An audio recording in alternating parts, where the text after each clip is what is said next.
જય શ્રી કૃષ્ણ. આજે આપણે બનાવશું દાળ ઢોકળી. તો પહેલા આપણે દાળને ધોઈ અને બાફવા મૂકી દઈએ.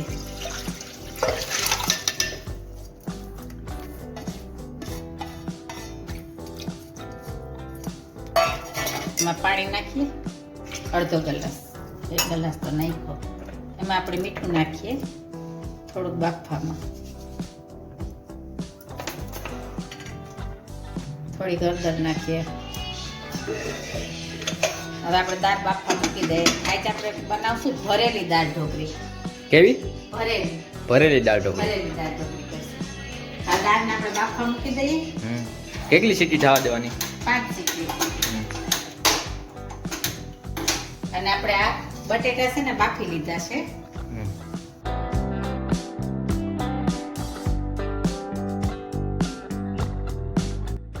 હવે આપણી દાળ બફાઈ ગઈ છે. તેની મારી દઈએ જરાક. કેટલી સીટી એ બફાણી? 5. હવે આપણે એમાં મરચાં નાખી દેશું, ટમેટા નાખી દે, કારણ કે આપણે એવી રીતે વઘારીએ. આદુ નાખી દેવું અને કાચા બી. હવે આપણે એનું ઝીણી મીઠું તો આપણે અંદર નાખ્યું હતું સ્વાદ અનુસાર.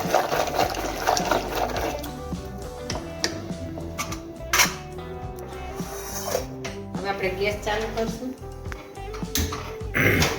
એમાં આપણે 2 પાવડા તેલ મૂકશું.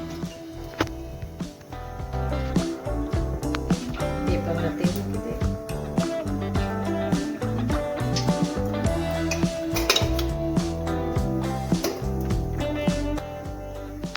હવે આપણું તેલ ગરમ થઈ ગયું છે. હવે એમાં રાઈ નાખીએ આપણે અડધી ચમચી.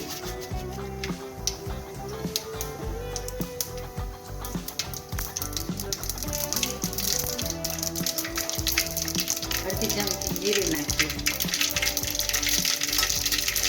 બાદિયા નાખીએ. લીમડાના પાન નાખીએ. અડધી ચમચી આપણે હિંગ નાખીએ. હવે આપણે દાળનો વઘાર કરી નાખીએ.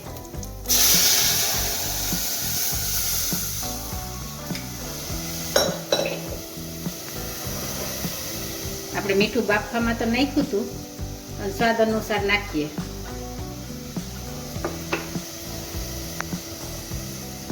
હવે આપણે 1 પવાલી જેટલું પાણી નાખીએ.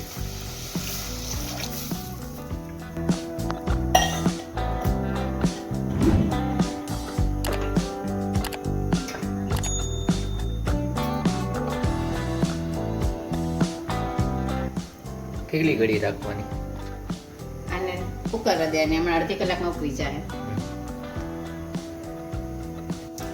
હવે આપણે બાંધશું ઢોકળીનો લોટ. એમાં આપણે આ ઘઉંનો લોટ લીધો છે. આ 2 ચમચી ચણાનો લોટ નાખશું.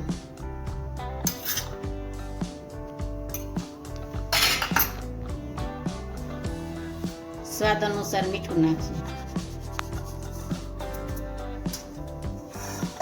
અડધી ચમચી હળદર નાખશું. અડધી ચમચી ચટણી નાખશું.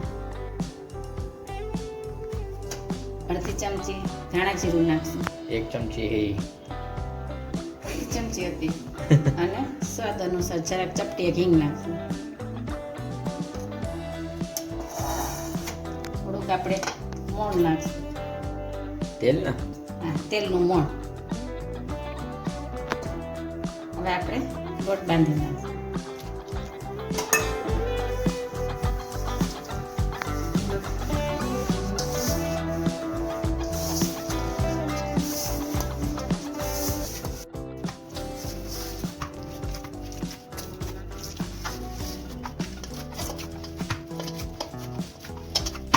હવે આપણે આને 5 મિનિટ રહેવા દેવાનું.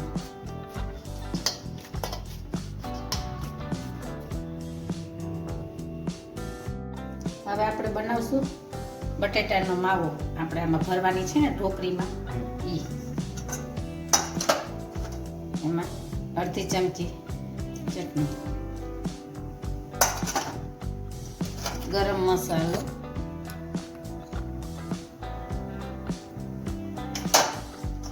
ધાણા જીરું અડધી ચમચી,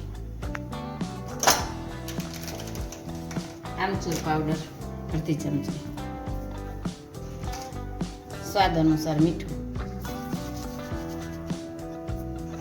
ધાણા ભાત,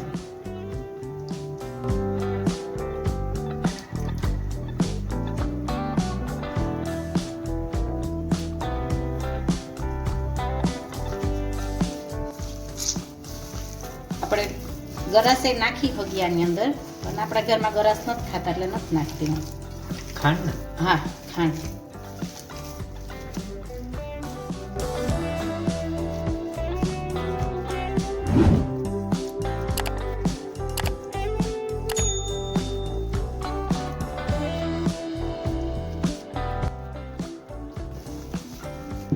ચાખી જો તો થોડો, આ આપણો માવો. ચાખ તો થોડો.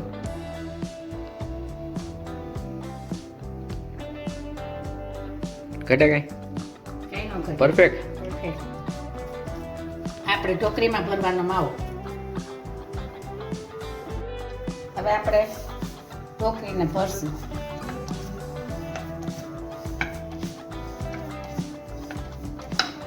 આછી વણવાની છે, બહુ જાડી નથી રાખવાની.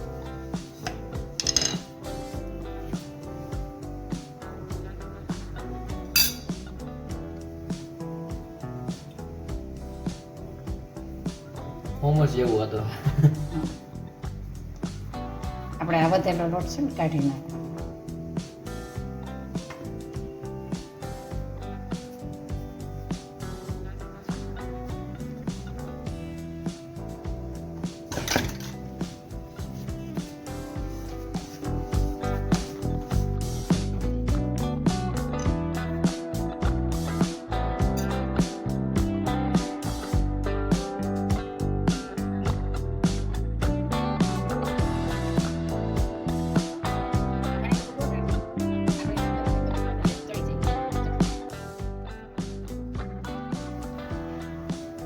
હવે આપણી દાળ ઉકળી ગઈ છે.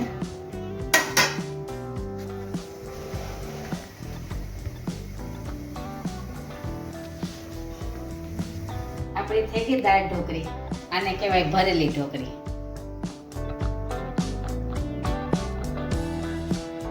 દાળે રેડી થઈ ગયા ને. હા, હવે આપણે એક એક કરીને નાખી દેશું અંદર.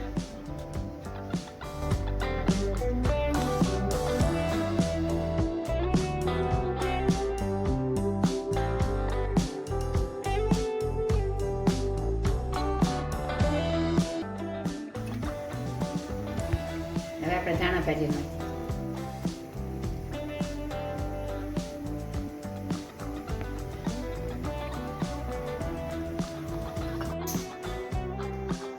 આપણી ગરમા ગરમ દાળ ઢોકળી થઈ ગઈ છે રેડી.